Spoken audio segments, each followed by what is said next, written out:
welcome to the Ridley Actives. I'm Jeff. I'm Ron. And Jeff, there's something I need to tell you. Go ahead. We're pregnant.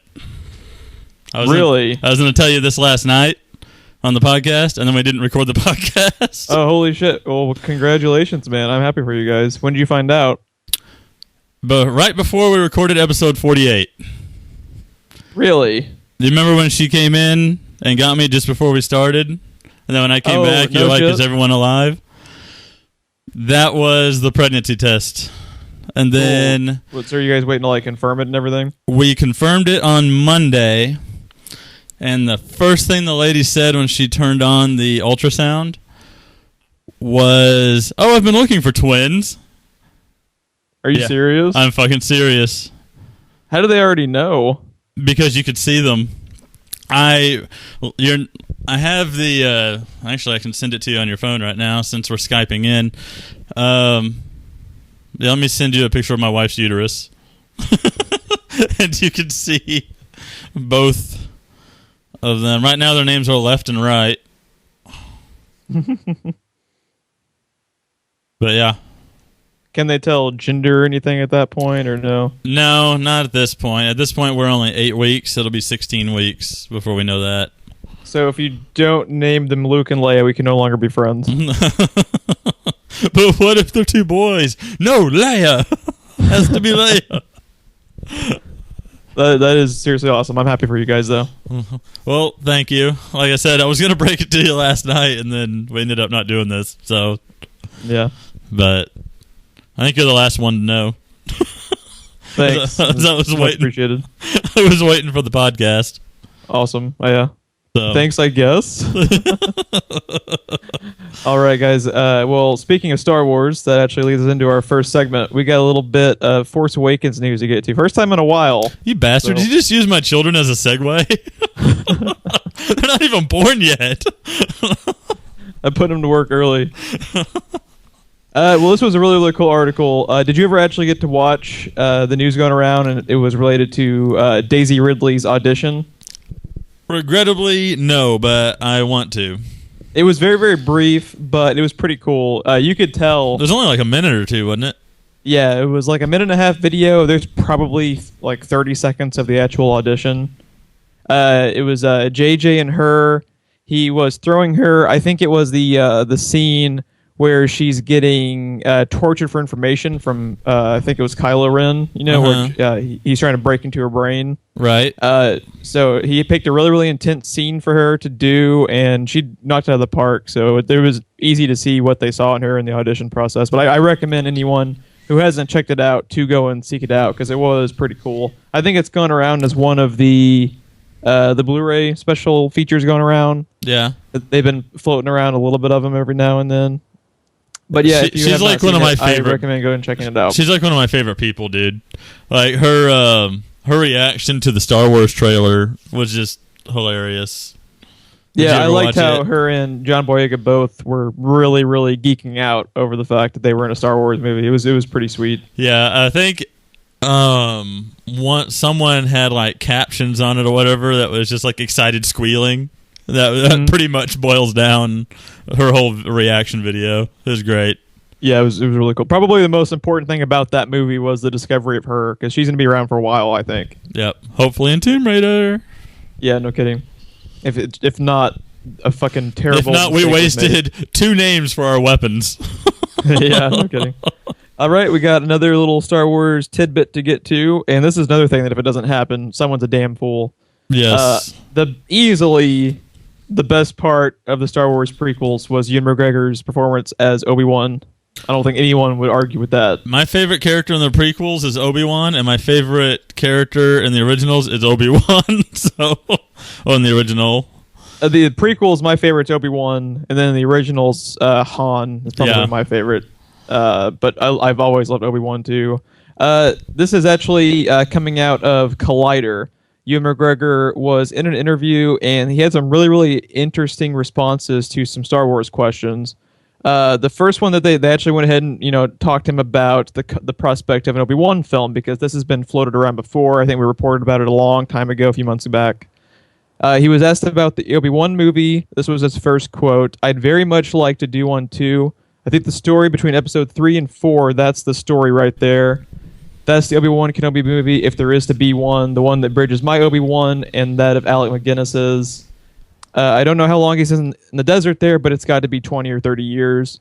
And this is where it got really interesting, because later on in the interview, the interviewer talks to Ewan McGregor about his involvement with the new trilogy, the Abrams, starting in episode 7, moving on to episode 8 and 9. He said, I don't really know anything about it. I'm not really in the picture with the Star Wars trilogy. So he's very, very open about talking about him not being involved with the new movies. Right. But then when they go and talk to him about him talking with Kathleen Kennedy, who is the overarching, mind behind everything Star Wars at Lucasfilm right now. Yeah. She's officially the Lucasfilm head. When asked if he had met with Kathleen Kennedy, he replied, I'm not sure if I'm at liberty to say, really, but I'm very interested in doing that. That would be great. Maybe there's even a trilogy. And he was very excited about talking about it.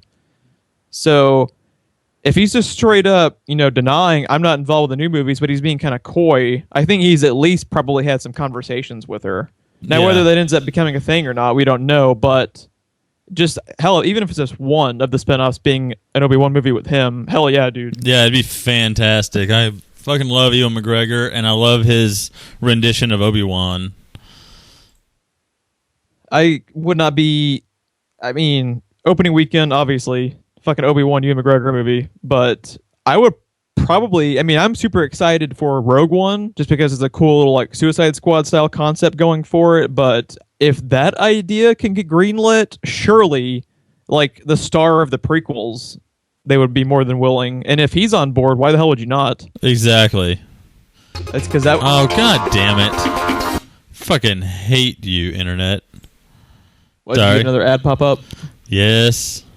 Way to break the tension in the podcast. Actually, it's not necessarily an ad. It's one of those that... I was looking up an article we're going to be discussing here in a minute, and it's one of those that it has the video that fucking plays as soon as the page loads. Ugh. Annoying. But Assholes. Yeah, seriously, the only stumbling block to me would have been Ewan McGregor wanting to come back after having to deal with the prequels and the reaction. So if he's on board, make it happen. Yes. Sure. All right, we've talked about my favorite movie from last year in Star Wars Force Awakens, so now why don't we go ahead and talk about Ron's favorite from last year, which was fucking Kingsman. Which if you haven't seen Kingsman, stop our mediocre podcast and go watch that amazing movie. The news out of Kingsman is that the sequel was greenlit, I believe, last year. It officially has a title, and some details have emerged from it. It is going to be called Kingsman: The Golden Circle. Matthew Vaughn is back to direct. He is writing it with his writing partner, and I believe they were both two of, if not the only writers, but two of the writers attached with the first film. So a lot of consistency there. Mark Strong and Taron Egerton, both back as the leads. And they announced, I wouldn't recommend, if you're hesitant about spoilers, reading too much of the article, because they do go into some potentially spoilering, spoilers for stuff that I wouldn't want to know this ahead of time, I guess is a way I can put it. Yeah. They were talking about some of their concept art, which could end up being, pretty big events in the film. So I kind of quit halfway through the article just to avoid that, but I think they did confirm the casting of Julianne Moore and Halle Berry. While I'm not giant fans, honestly, of either one of them, I was happy to hear that Julianne Moore is going to be playing the villain. So what are your thoughts on that? You didn't see Seventh Son, but after that performance, I think she'll do pretty awesome as the villain, because she's the villain in Seventh Son, and she's a witch. So, she's also the villain, I guess, spoilers for Hunger Games. She's one of the villains in Hunger Games, too. So, yeah, she's been doing a lot of villains lately, actually. I don't dislike her. I just think both her and Halle Berry are overrated, especially Halle Berry. I really don't get the fascination with Halle Berry, but that's just me. Yeah, I agree with you more on Halle Berry than I do Julianne Moore. I think, especially if you've ever seen Children of Men and a few other movies. Children of Men is just always one that sticks out in my mind for some reason. But I've always really liked Julianne Moore. I think that Halle Berry is definitely overpaid. It worries me to hear anytime she's in a movie, because the reason we didn't get Sentinels in the original X-Men trilogy was paying for Halle Berry's paycheck. Yeah, paying for Halle Berry to be probably the worst part of the movie. I never really liked her. Yeah, in like the whole 3 minutes she's in it too. It's just like, So instead we just got a head flying at the screen. I thought everyone else they picked for the most part was a lot better casted choice. That was still back when they thought they needed star power and that the material itself wouldn't draw people on its own. Well, I mean, back then they weren't really wrong. That was years and years before there was ever the concept of, the MCU. So I can't really blame them too bad for that, because when did the first X-Men come out? Wasn't it 2000? So I think going on. Yeah, around then. I can fact check real quick.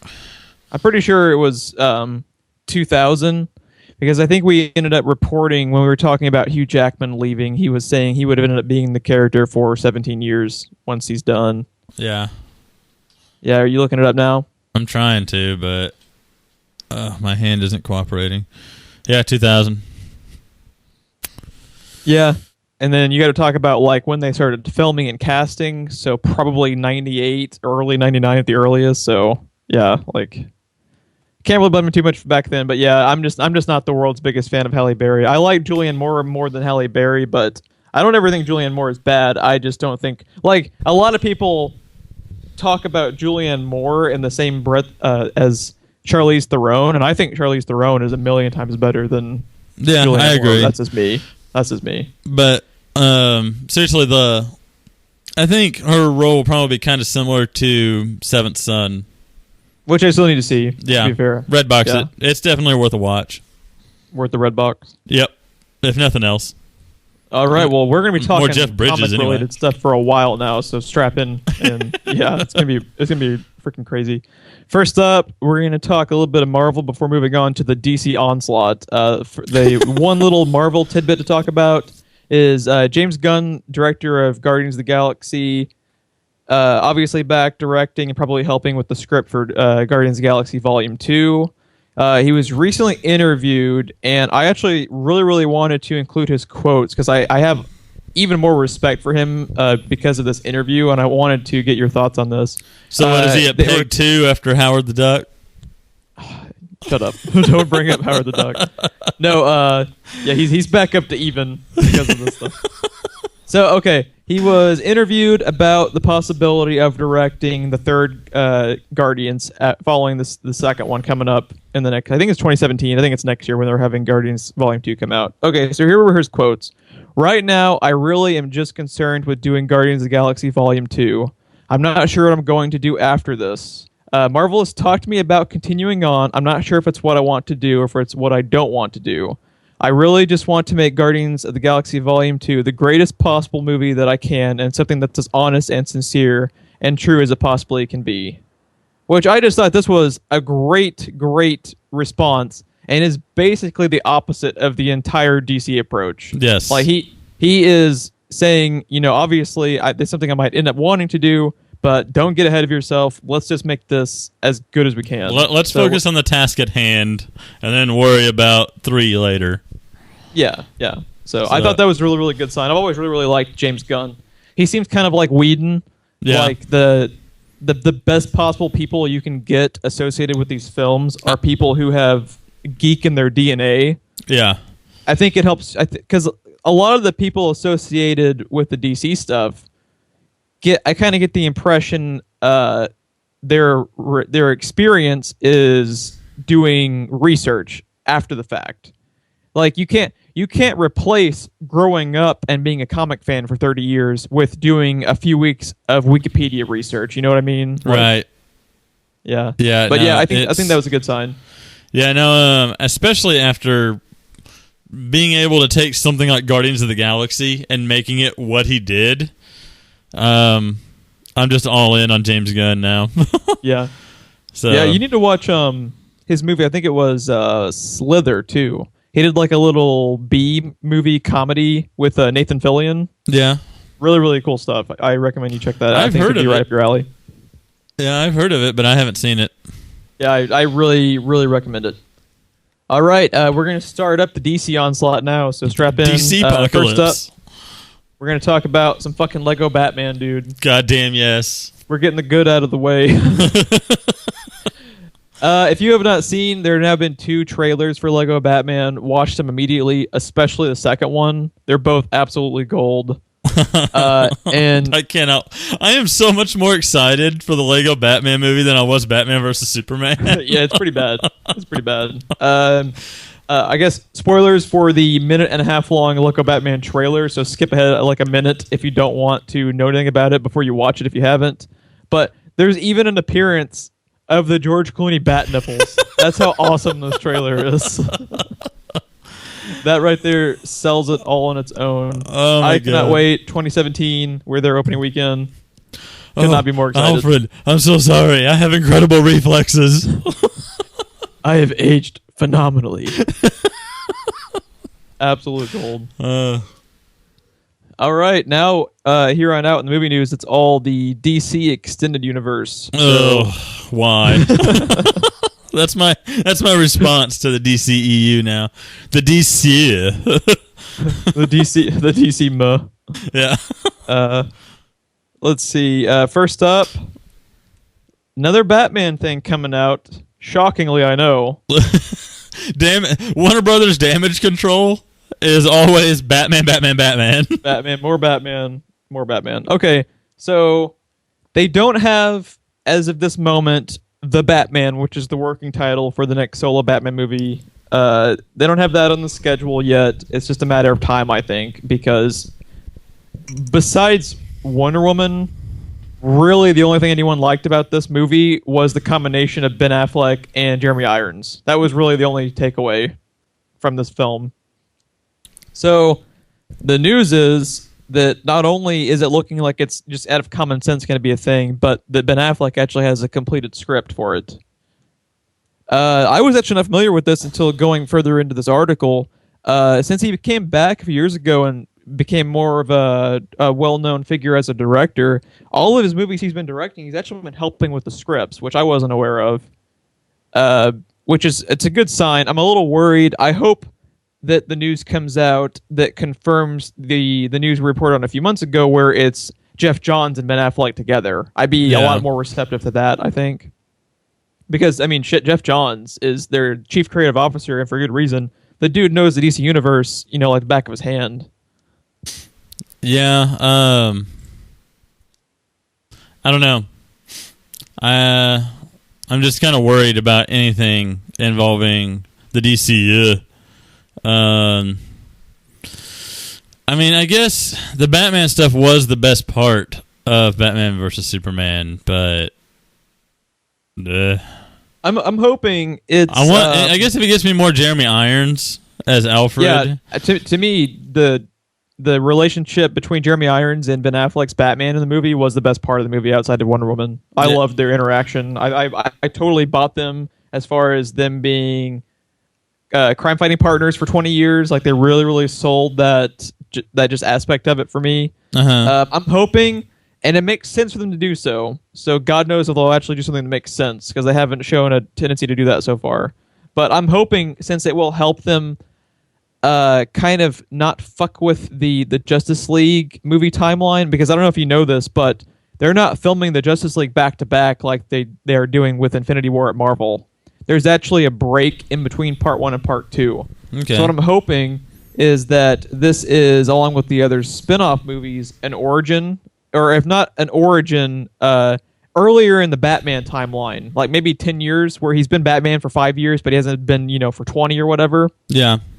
To where you have veteran Batman, maybe this is before or the story of Robin dying, where he's not as murdery. That would be appreciated. Yeah, that's what I was going to say. And I don't know. I know you mentioned Ben Affleck helping write the movies he's in lately. Did you see who the other writer is for the Batman reboot? They're calling it. No, I wasn't aware. I thought it was only Affleck that they had talked about. It says Ben Affleck and Geoff Johns on the screenplay. Okay. Yeah, so I guess that they've gotten more info out of it, because that was the original story, was that Jeff Johns and him were adapting Under the Red Hood, right? That was the So I mean, if that's you're giving true, me Under the Red Hood with that Ben Affleck and that Batman and that Jeremy Irons as Alfred, I'm all over that. Yeah. I think it would be fucking awesome. And I think we won't have the Murder Bat if we have Jeff Johns on screenplay. So I'm a little bit more confident knowing that because I just looked it up while we were sitting here. Yeah, that would be really exciting. They need to get it. Okay, they need to get this movie on the slate. Like, I'm sorry, you have to earn the right, and we talked about this in the review. Which if you're interested in hearing our full spoiler-free and spoiler thoughts, check out our reviews. We post them individually. They're up on the channel. You have to earn the right to have a Shazam film. Yes. Why the fuck is that even on the slate? That should have been replaced with Batman like day one after BVS released. I mean, cue sound of silence. Yeah, I don't know. But yeah, I would be much more excited for a Jeff Johns and Ben Affleck ran Batman movie than I am their current little slate of Justice League films. I think that kind of goes without saying. I have more interest in their Alfred and their Batman than I do their Justice League. Yeah. Yeah, honestly, if Justice League is anything like Batman vs. Superman, I'm better off without, but my ass will be there. So, of course. If anything, it gets us, the excuse to be able to bitch about it. So that's true. Yeah, we could do another 2-hour podcast. Yeah, always fun. So, let's see. This one's a bit of a bummer, and it does have to do with BVS, but not in a way you would think. Hans Zimmer, who has been doing... he'd even done more superhero scores than I had realized. Did you know he did the score for Amazing Spider-Man 2? Did he really? I did not know that until reading the article. Probably the most famous ones he's done are the Nolan ones. That's probably, I think, his best work in the genre. Yeah. He later on would do Man of Steel and obviously BVS. But... he has now reported that Batman v Superman will be his last foray into the superhero genre. So what was your initial reaction to that, Ron? Just very sad. Very, very, very sad. Because, I mean, the guy is just a legend up there with John Williams. I mean, I'm looking at his IMDb page right now, dude, and it's just absolutely absurd. Pirates of the Caribbean? Yep. Really iconic. Yeah, I think all the Batman stuff with Nolan was very iconic. I'm trying to see. Dude, Batman Mask of the Phantasm is on his credentials. Really? I had no clue he was even... He was the synthesist, whatever that means. Huh. I don't know if that just means he's on the synthesizer or what. But he's got credits for A Beautiful Mind, Castaway... Mask of the Phantasm, like I said, Lion King video game, Muppet Treasure Island, which is one of my favorite movies, The Rock, Face Off, Lion King 2 that no one gave a shit about.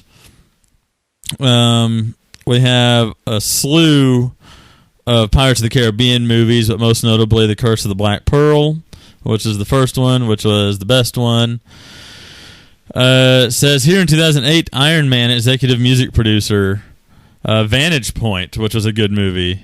Yeah, I like Vantage Point too. Monsters vs. Aliens, again, executive music producer. Transformers: Revenge of the Fallen.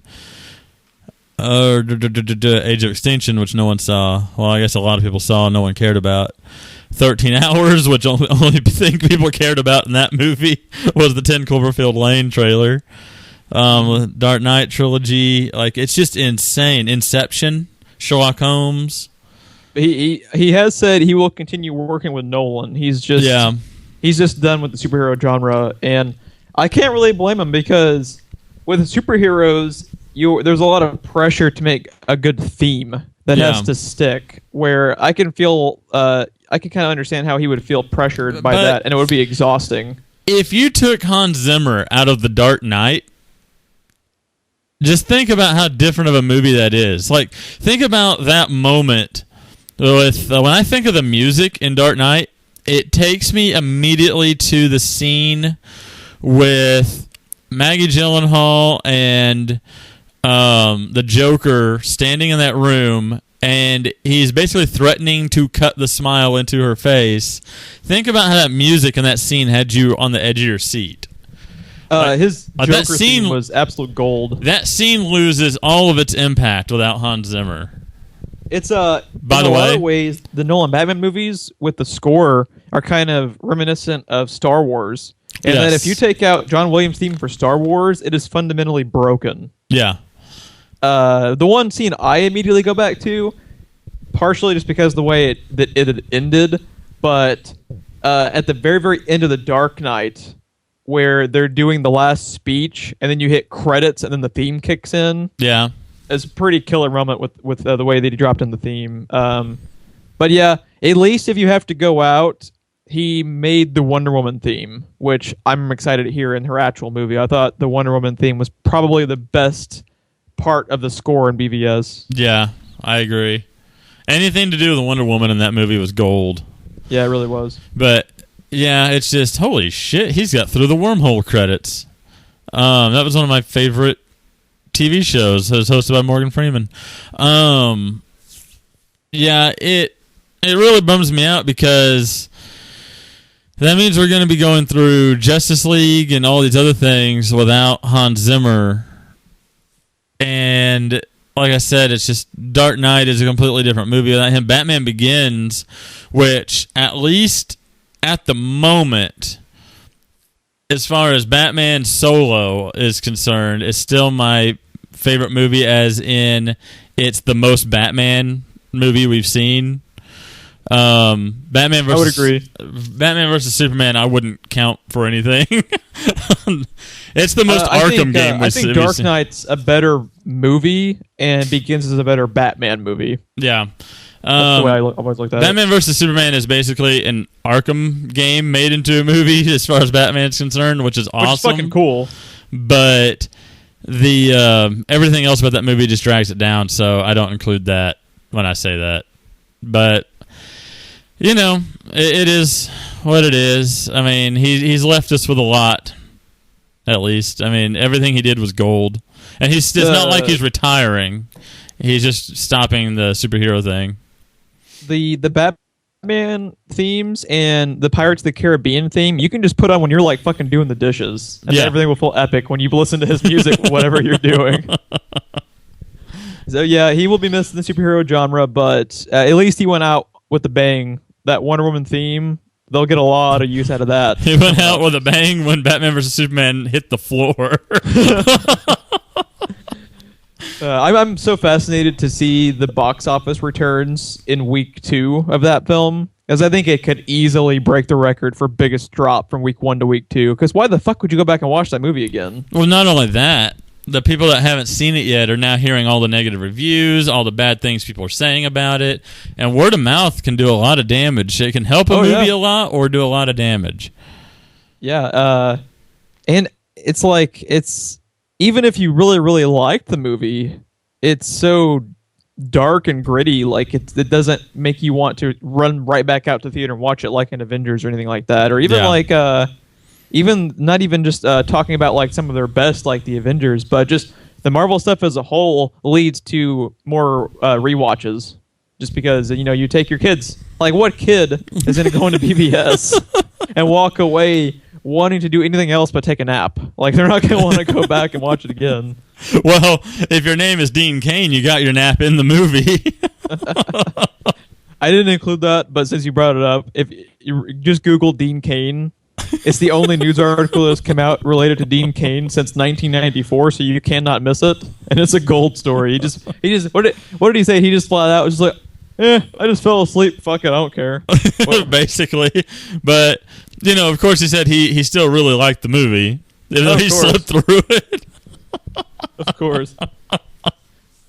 Yeah. Let's be honest, he got a better fucking time out of that movie taking a nap than anyone else did watching it. So 2016. That's all I have to say. It's actually on our Twitter page. Batman v Superman. This is really interesting to me. Okay.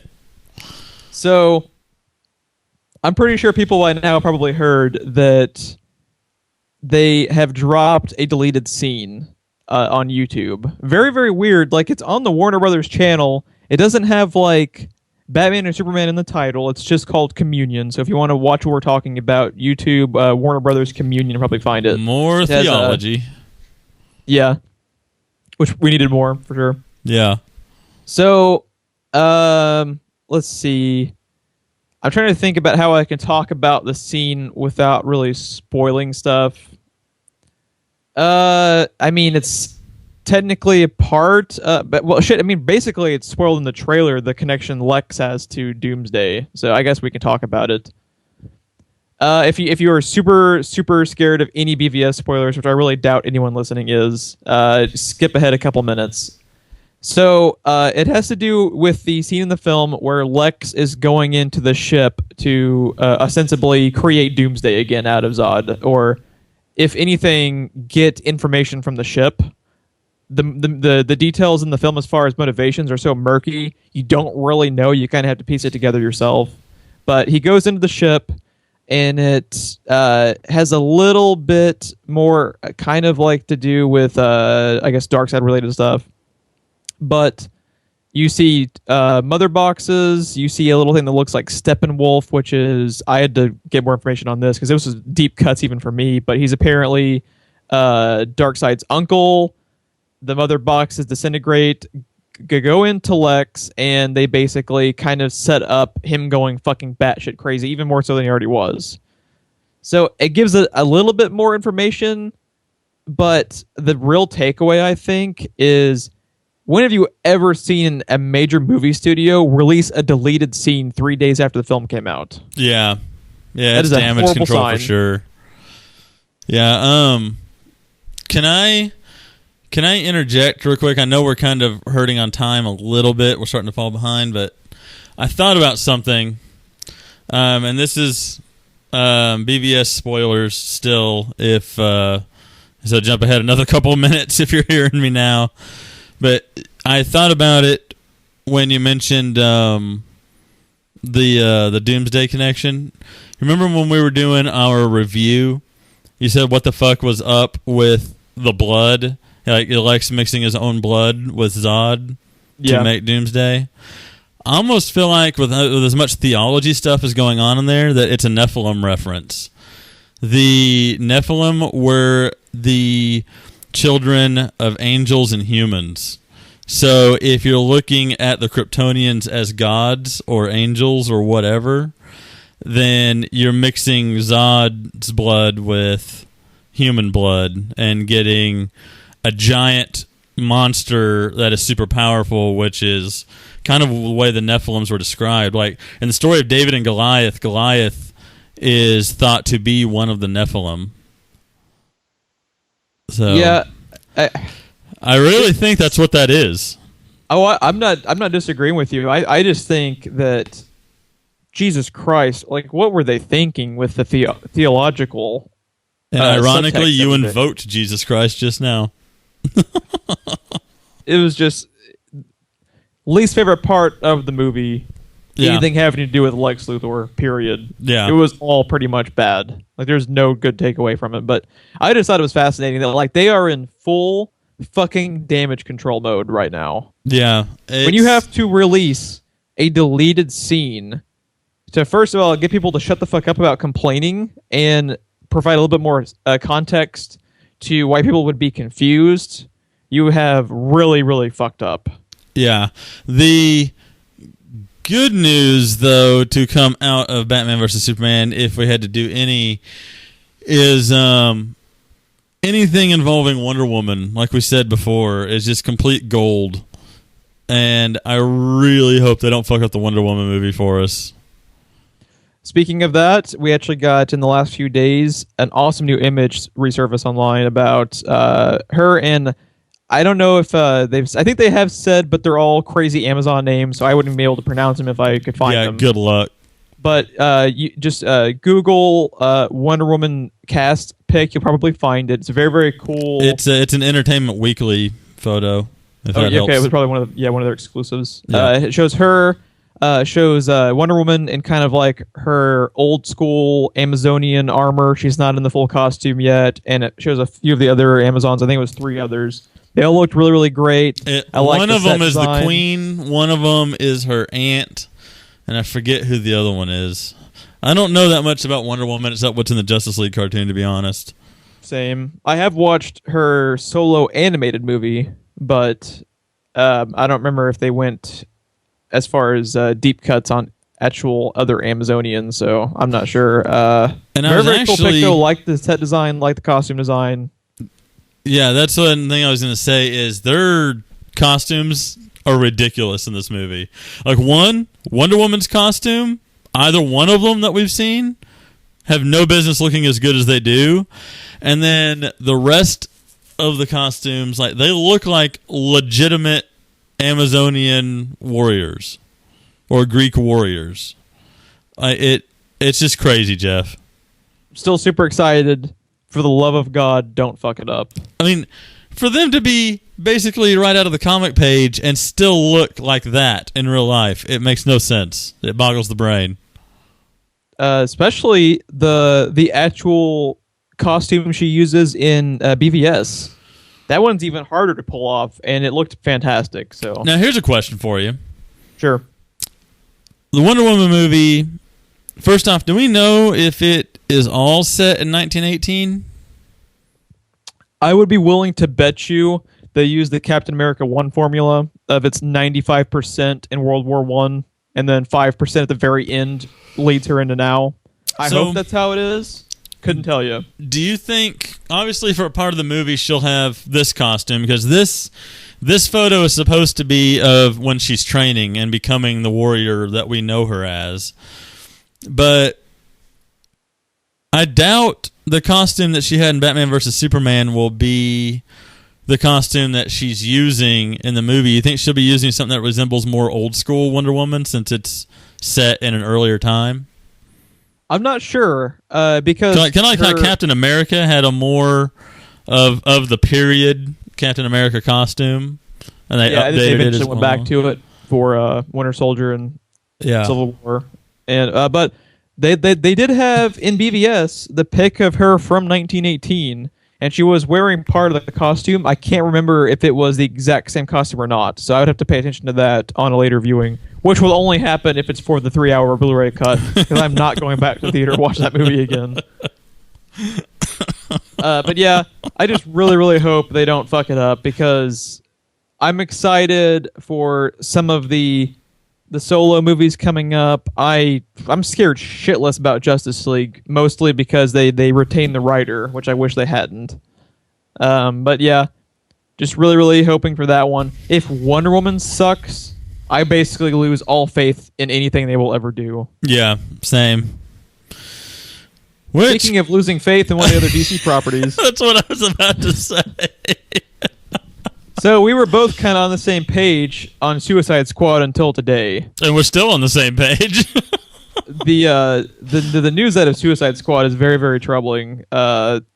Apparently, it's good, and it can be potentially good or potentially bad. It can go either way. Yeah, it's kind of a double-edged sword. So Suicide Squad, if you're just looking at its trailers, appeared to be, especially with the Queen Bohemian Rhapsody theme going along with it, like it appeared to be fun. It had kind of a Guardians of the Galaxy kind of as far ensemble. As tone and everything, yeah. Yeah, it had kind of like an ensemble. No one gives a shit. Let's have a fun time. And then the news came out today in basically direct response to everyone complaining about how grim and gritty BVS is. Joyless, yeah.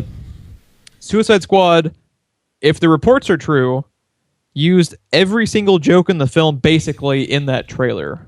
Yep. Which is, first of all, what the fuck marketing again? You know what that tells me? If they had any focus groups, which by now they probably have, by the time that trailer came out they probably had, that was all the stuff that they responded to the best. So it was all in the trailer. Their marketing department all should be fired and never work again. I'm sorry. It is bad.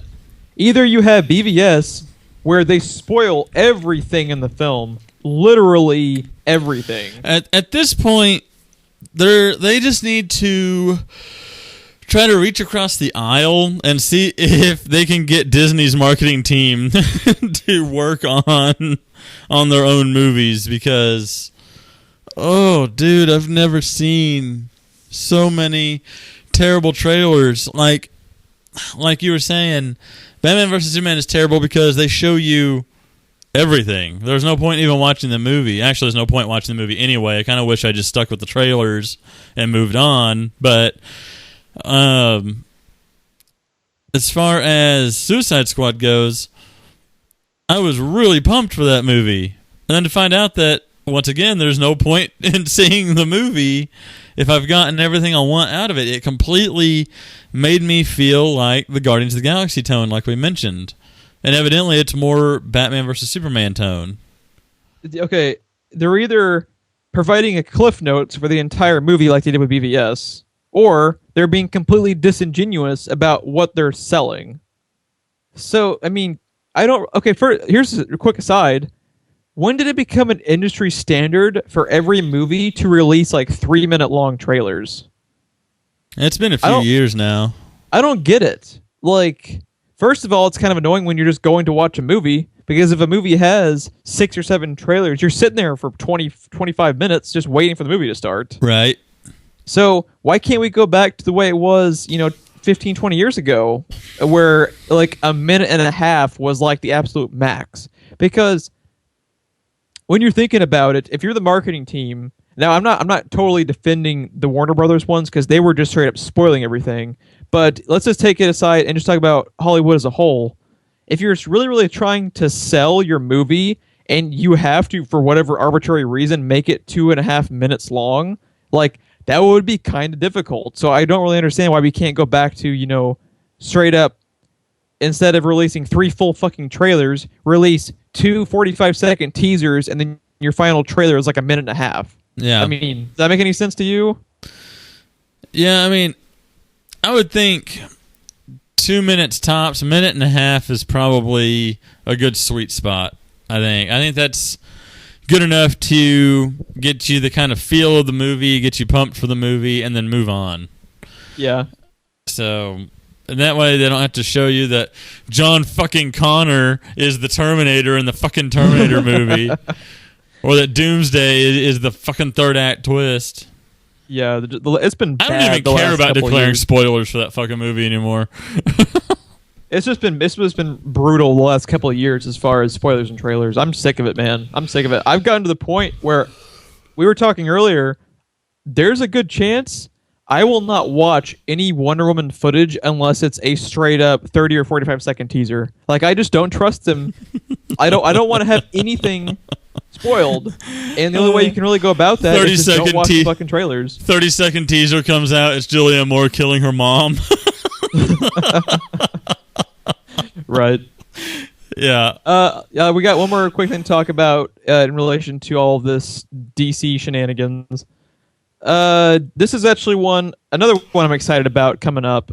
At least I am at the moment until they announced that they've completely reworked everything about it. James Wan is on board to direct the Jason Momoa-led Aquaman film, which, first of all, awesome casting. I think really, really good director choice. Super excited to hear about what he had to say, too, because if you're not familiar with him, he directed Fast and the Furious 7, which gives him kind of like an action background, I guess, to an extent, because there is some really cool action scenes in Fast 7. I know you haven't seen it, but there is some cool action, especially considering the fact that he was a first-time action director. There's some good stuff. But probably the most important thing is he's most well-known for his horror stuff. And one of the things he talked about when he was interviewed for this was one of the first things he started talking about was, I cannot wait to set up an underwater world and explore sea creatures and sea monsters. Like, if you have a horror director doing some sea creatures for Aquaman to fight, that could be pretty fucking cool. Yeah. Oh, dude, he did in Insidious Chapter 2. Insidious and The Conjuring, he knows how to create a lot of tension and mood. Yeah. That's about as good as The people that are doing Doctor Strange, dude. Yeah. Like, that's... I don't know enough about Aquaman either to know what he does solo. Everything I know about Aquaman is when he's in the Justice League or against the Justice League. If they're smart, they'll take as much as they can from the Jeff Johns New 52 Aquaman. What I was really hoping we would get, which I don't think we will, would be Justice League Part 1 at least. At least some part of the movie being like the surface dwellers versus Atlantis. But I don't think we'll get that. Or do Flashpoint and have the Amazons fighting the Atlanteans. Oh, dude. Gal Gadot versus Jason Momoa. Oh, man, that would be fucking cool. Oh, dude. I have an erection, Jeff. that alone would be worth the $10 tickets, I think. Oh. But yeah, okay, here's just a really, really quick thing I wanted to kind of throw by you. Let's say Justice League Part 1 sucks, which 90%, 95% gonna suck, like, it would be nice. Yeah. You have no reason to think it's going to be good, in other words. They're not filming it back-to-back. As I said earlier, there is actually like a year or two break. I think it's 2017 for the Part 1, and then Part 2 is 2019. So let's say Justice League Part 1 sucks, and we've had Snyder and Terrio team up to do two colossal disasters as far as these. BVS is a quasi-team up, but Justice League is a full-on team up. Let's say they both suck.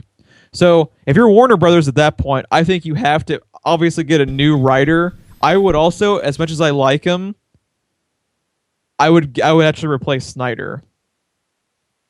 And for Part 2, the guy who actually kind of came to mind is James Wan. And it's because if you want to talk about having adversity in an ensemble action film, you have to bring up Fast and the Furious 7. Because you're talking about a guy, first time directing action, hard enough on its own, but had to deal with not only approaching it on that aspect, but had to rally the cast back together because after Paul Walker died, all of them wanted to basically walk away, and then they were really questioning why should we even continue. So for him to do that, and they have to go at the 11th hour and rework their script and rework the Paul Walker scenes, as far as they even had to have Paul Walker's brother come in and then kind of do a little bit of CGI augmentation just to finish his scenes. And for that all to have happened, and then for that film to be as coherent, hell of a lot more coherent than BVS, that's for damn sure, which is sad. I think he has a lot of experience gained from that to where I actually wouldn't mind James Wan leading Justice League Part 2. What are your thoughts? I'm fine with that. I mean, if Batman vs. Superman is the example that I have to go off of for the DCU, then yeah, I am all over James Wan doing anything he wants with it. Because here's the thing, he can't hurt it. So, good point. I mean, might as well give him a fucking shot. Like, yeah, especially too because Snyder did Man of Steel and he did BVS and he's doing at least Justice League Part 1. The dude's going to be exhausted. I mean, we've heard what happened with Whedon. Joss Whedon hasn't been seen in like 6 months. Like he's just chilling on an island with a pina colada, deservedly so. Like it's got to be exhausting. We hope. Hopefully, he hasn't painted a room in his house black and then just like locked himself in it or something.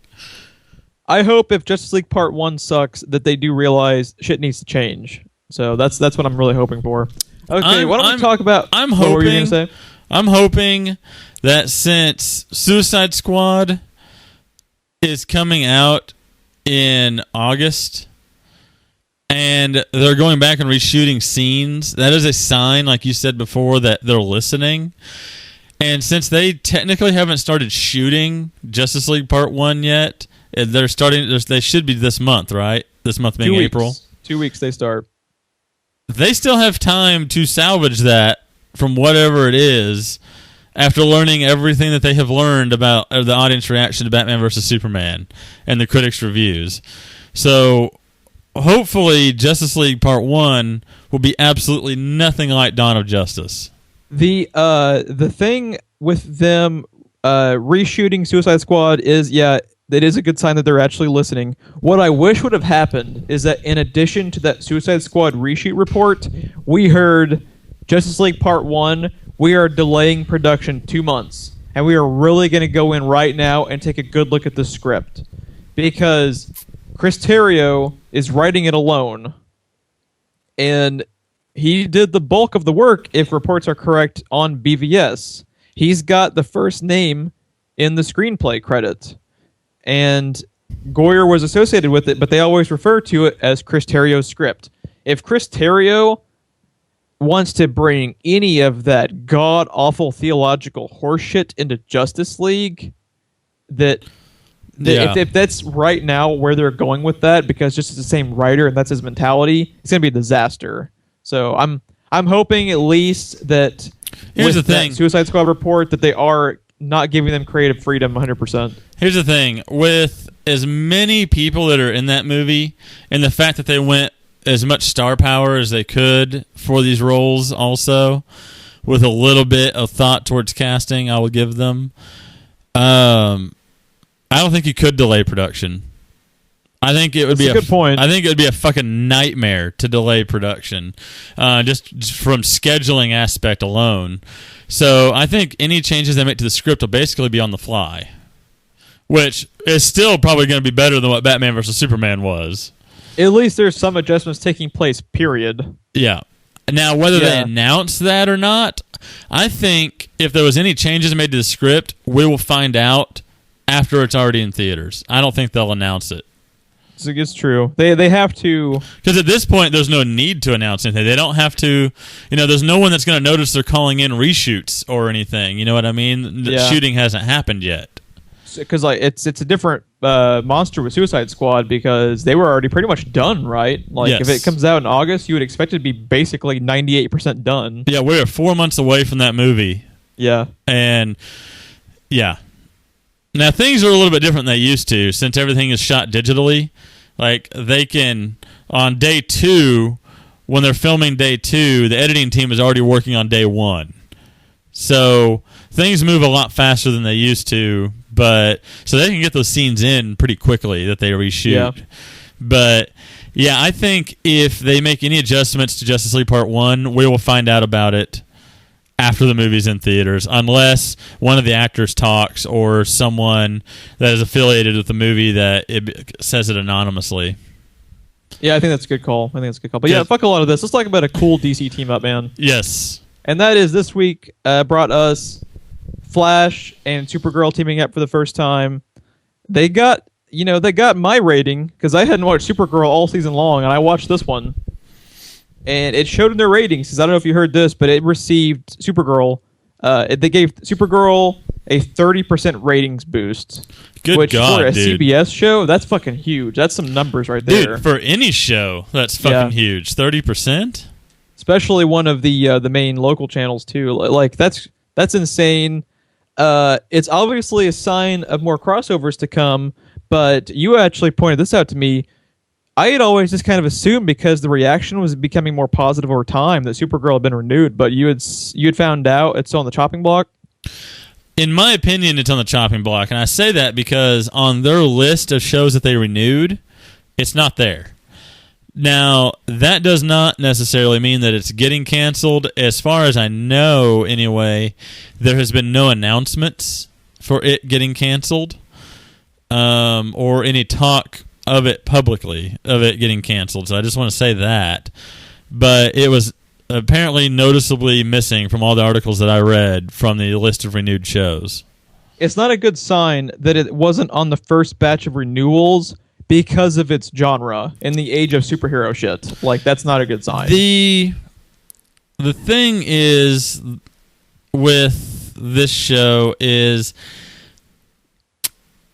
I don't know, it's one of those things that, I don't know, this show, I haven't been following this show. I haven't watched any of the episodes yet. The Flash crossover is the only one of it on my DVR. But I find this show interesting. This show polarized a lot of people that were either for it or against it before it started. And then a lot of the people that were against it when after it started ended up being some of its biggest fans. So I don't know what any of the ratings looked like on it, but there's always still the chance that they're just waiting to see. If it's one of those things that's spreading by word of mouth or anything, its ratings could have been climbing all season long, and they're just seeing what it does. One of the reports too that I found, I don't know if it was 100% confirmed, but one of the things I read online, I forget where, but they were saying some of the ratings were actually dropping over time. Were they really? That's disconcerting for a major network, especially, like I was saying, in the era of superhero stuff. Quickly, I could kind of give like a summation of what I thought about it. I really, really liked the crossover episode. It was a lot of fun. It was it was welcomed with open arms after what I had to sit through in the theater last week. That's for damn sure. You want to know what's funny though? Is it reminded me of it's closer to Smallville than it is the current crop of CW shows. It was very cheesy. Now, I have a coworker who has been following it all season long, and she said this episode did seem to be more cheesy than it usually is, so I'm judging it on a small sample size. But as far as them trying to attract more viewers like myself and you with that one episode, they didn't do, in my opinion, a very, very good job of selling the show as a whole, because my takeaway was I don't really have a strong desire to go and watch more Supergirl, but let's say Supergirl gets canceled, I would love to see her involved in the CW show somehow. Yes, definitely. Yeah, I really hope if the show does get canceled, they don't do away with the character. I hope she just either they move the show to CW, where I think it might actually do better, just given that how many DC shows Berlanti already has going on the CW. It's probably more his audience, but I really hope the character sticks around if they cancel it, because they can always move her to something else. Because, dude, think about it. If we get a crossover between all the Berlanti shows, he has his own Justice League. Yeah, he really does. So, yeah. I don't know. I like what I've seen of, like, her in the costume and the special effects. Oh, she's great. But it was weird, because, like, I absolutely loved Melissa Benoist as Supergirl.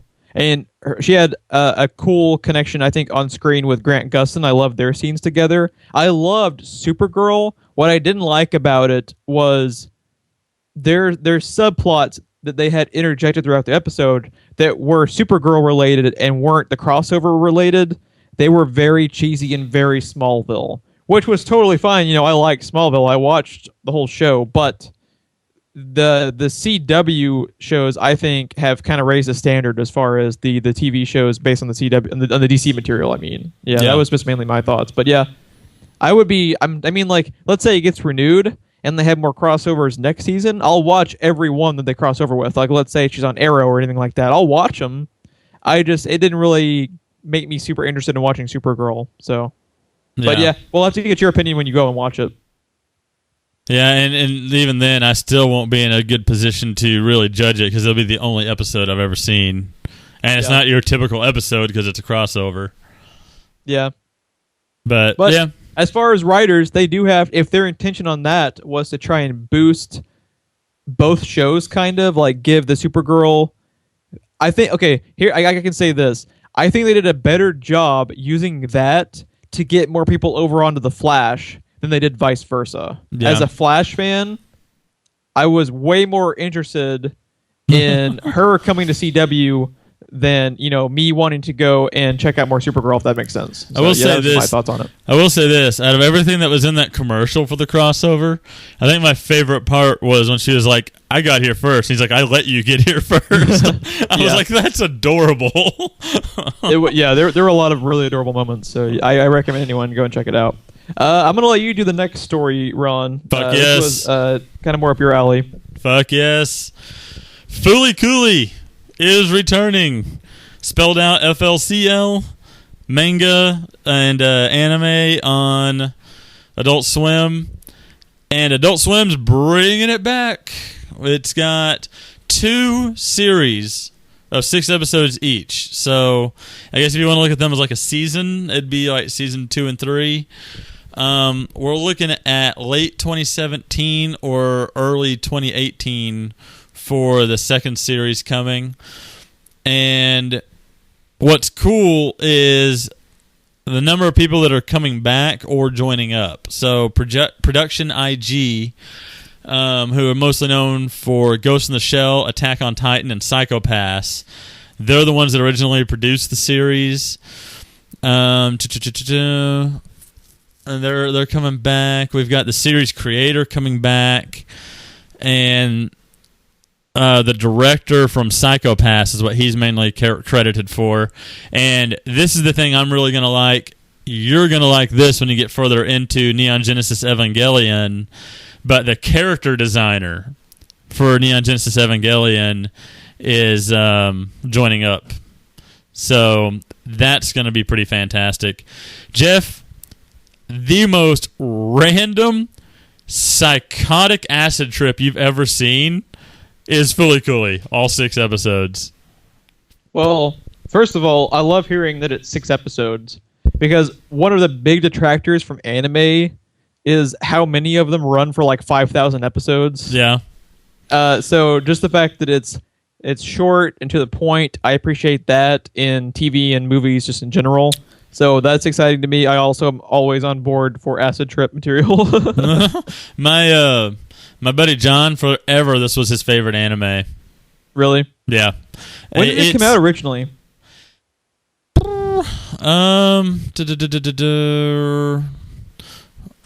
So I'm maybe sometime around 2001.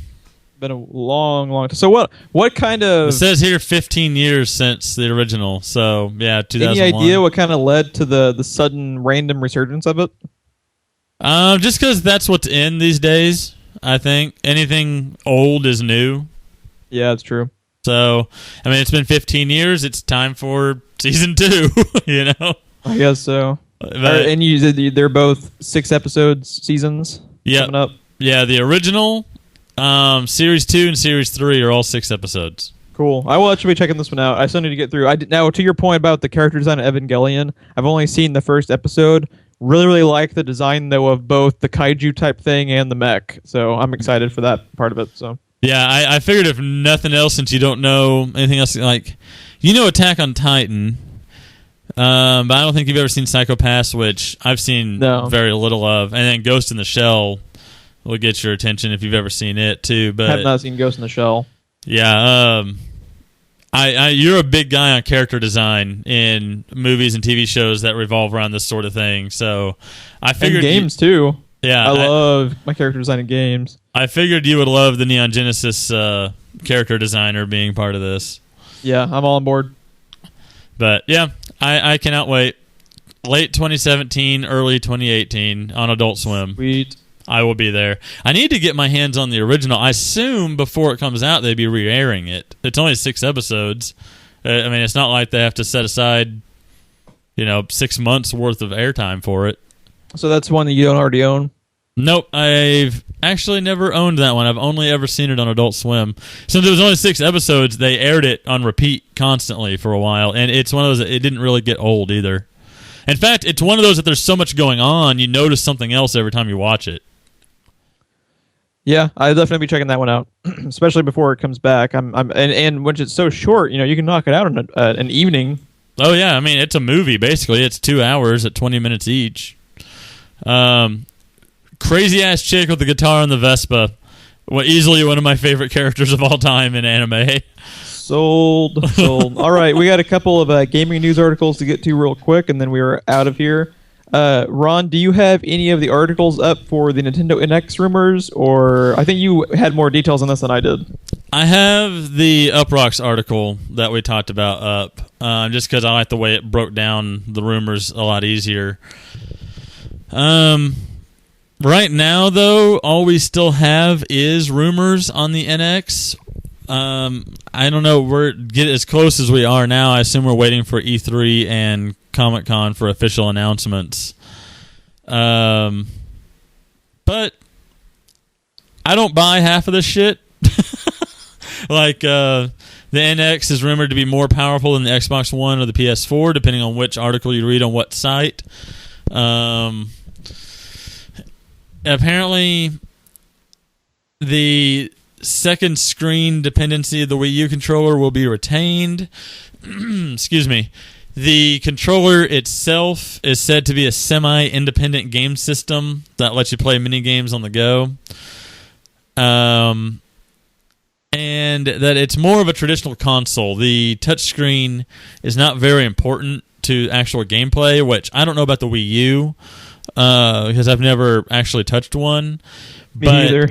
But anything that Nintendo has ever done with any of their DS consoles, the touchscreen's not important at all. I mean, you could remove the touchscreen and the gameplay is not really changed that much on most games. Most of the time, it's a mini-map or a shortcut bar, like a hotkey bar. Or like an inventory loadout screen. So, it just sounds like a bit of a Wii U on steroids to me. There's been all the patents we've reported on before that have come out, especially regarding the controller. There was the image that turned out to be, as you said earlier, off mic, a 3D printed replica of what it could look like that a lot of people were thinking was the actual controller. I don't even know how much of that is true. I mean, companies, it's not uncommon for companies to come up with really fantastical and kind of cool ideas or kind of weird ideas and then patent them before someone else gets them. Yeah. So that's not uncommon. What I would like to see controller-wise, I mean, if you're going to make the controller semi-independent game system that lets you play games on the go, just use the 3DS. I think it's going to... My prediction for the NX is that it's going to be if the new 3DS and the Wii U had a baby, and it's 75% 3DS. That's just, I think they're starting after looking at the poor sales of the Wii U. I think it's only a matter of time before they're out of the home console market. Period. Yeah. Yeah, I mean, I agree. I think they're going to go the way of Sega. I think they're not going to go out of business. But there's going to be a publisher. It's impossible, basically, for them to go out of business. If fucking Pokemon by itself keeps them in business. Pokemon and Mario, man. People have to have their Mario. It's also interesting to point out that this is not the only rumors. These are just the ones that are most reported recently. Since everything that we have to talk about is just rumor, I mean, basically, the things this thing can do change from website to website to website. What was interesting about the Uproxx article you pointed out to me is that they point out that, it was a Reddit thread that a lot of these came from, but these are also rumors that are reported on several different sites, and they're fairly feasible rumors. I mean, that's the stuff that you could easily see happening. So that's why I chose this article. But yeah, I don't know. Whatever it is, I think that it's basically going to be the equivalent of the Sega Dreamcast, and it's just going to fade away. It's a shame. Because I grew up a Nintendo kid. It's a shame, but they've set themselves up for it. Yeah, that's what I was going to say. There's no reason for it. You know, it's just starting with the Wii, everything that they have set out to do and everything that they have done. You know, it's just, it doesn't make any sense. With the sales of the Wii, and it did gangbusters worldwide. Like, probably, I don't know if that's official, but I wouldn't be surprised if it was the highest selling console. Just how many units sold because of how huge it ended up being. I wouldn't doubt that. I don't know. And if only there was some system of interconnected servers with news that I could, like, type search criteria into and get information out of. But that would make sense to me because I remember it was selling like crazy. I don't remember if it was the number one selling console when it came out or not, but it had the lowest price point. It was the most family friendly, and the elderly really liked it because it wasn't a controller with a bajillion buttons. Yeah. They could just go bowling or play tennis with the flick of a wrist. I don't remember its comparison numbers to other consoles, but the Wii sold over 100 million units during its lifetime. Currently, the Wii U stands at about 12. Yeah. Unless it's been up to date in the last week or so, the last time we talked about it. But what I was going to say about the Wii is I think the Wii ended up being lightning in the bottle, and they looked at it like the way to set up their company, and I think that was a mistake. Yeah. And I think by the time they realized that it was too late with the Wii U, hopefully now they'll be smarter about it now, but if it's the same people who'd set up the Wii U, then I have no reason to expect them to be smart about it now. And all in-house games, I mean, not having any third-party developers really, I think really hurt them pretty good too, because I get family gaming night. I get that. You know, people don't really have family game night anymore. So why not do it in a video game instead of board game, and maybe get everyone sitting in the living room together and spending time together? I get that. But at the end of the day, the casual gamer and family game night gamers, they're not going to be your bread and butter. You know what I mean? They're your hardcore Nintendo fans that want, like, Arkham eventually came to the Wii, but, you know, that want to play Arkham games and Mortal Kombat games and stuff like that, but that were born and raised on Nintendo. That is what keeps your company going. So, yeah, I mean, we'll have to just wait and see. It'll either be at E3 or it'll be at one of their Nintendo Directs later this year before we really hear anything on it. More gaming rumors that have surfaced over the last few days have been... this is kind of a crazy news story to me. We are, 2 years into the PS4 life cycle? Like going on 3 maybe? I forget what year the PS4 came out. But they're talking rumors of, in addition to not only like the Xbox One doing something along the lines of this, but a PS4.5 is being talked about. What were your initial reactions to PS4.5 being primarily set up for like the VR stuff with the 4K and all that stuff? This is where you and I actually diverge just a little bit. I think we're still mostly in agreement, but we do disagree on the one point about VR. And to me, it makes sense because basically it was just, the Oculus and... it was basically just the Oculus originally, and everyone else kind of jumped on the VR bandwagon. The PS4 was already in development or out by the time Sony jumped onto the VR bandwagon. So, to me, it makes sense that it would require an upgrade to be able to use PlayStation VR. Nothing has said that it's going to require the upgrade. You know, it might still work, just not as good as it would on this console. But I don't know. To me, it makes sense, and I'm honestly surprised it's taken them this long to come out with a revamped PlayStation 4 anyway. I think this instance is a little bit different because some people are kind of bringing up like with the PS3, they had like the slim models. And like with the Xbox 360, they had like the elite versions and stuff like that. What I think makes this a little bit different is I understand it, and I'm in agreement with you on it makes sense on a tech basis. What I disagree with you on is I think it's shitty of them as far as a marketing or business move. Because what did we just talk about being the main seller for the Morpheus or PSVR? Is the fact that you don't need to go out and buy more hardware. If after the fact it comes out, that you can use the Morpheus on the PS4, the regular one, but it's going to run like shit. Yeah. So if you really want to use it, you're gonna have to go out and drop another with tax $500, let's say, on a PS4.5 just to be able to run that tech correctly. And this is me kind of spitballing because it could easily work really well on both. We don't know, but yeah, it's probably a good point to throw out that nobody has any idea anything about this except that it exists. This is all speculation. Everything else is speculation and rumor. It's most likely going to be E3 that we hear anything. My main point is that if history has taught us anything, it is that these gaming companies are ran by a bunch of douchebags. So I could easily see it run like dog shit on the regular PS4, and I think that would be a mistake. Because I think their biggest selling point is you not having to have a freaking $2,000 PC to be able to use it.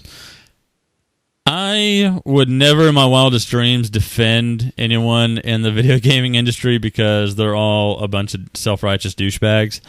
Sony probably less so than some of them, but they're still just as bad as everybody else a lot of the time. But I get what you're saying, and I actually agree with you, but if I had to throw another argument at you, it would be that $500 worth of hardware to run it versus the $2,000 computer that everything else requires, and still getting the ability to run 4K Blu-rays and 4K streaming. I mean, I don't know.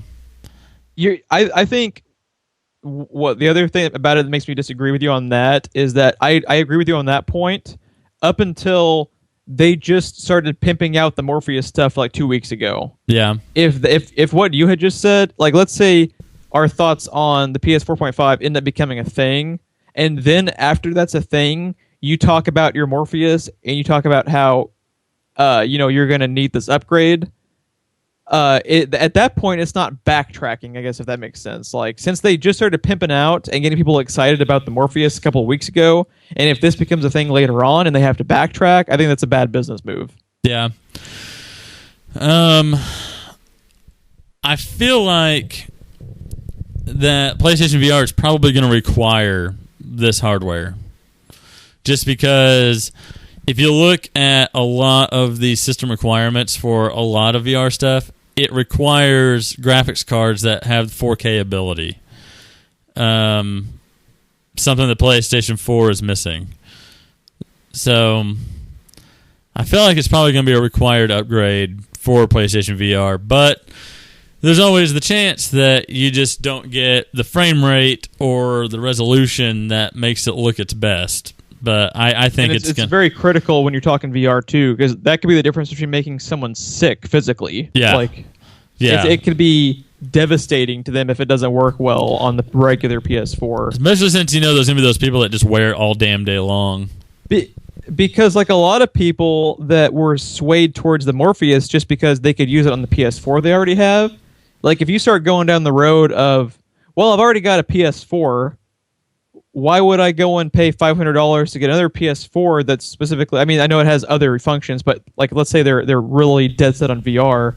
You're starting to get more and more towards like, well, why don't I just go and upgrade my PC? Like you're kind of helping out your competitors, I think. Yeah. I don't know. Yeah, it's all speculation. It's pure speculation. We don't know. And argument about it can go either way, however you want to look at it.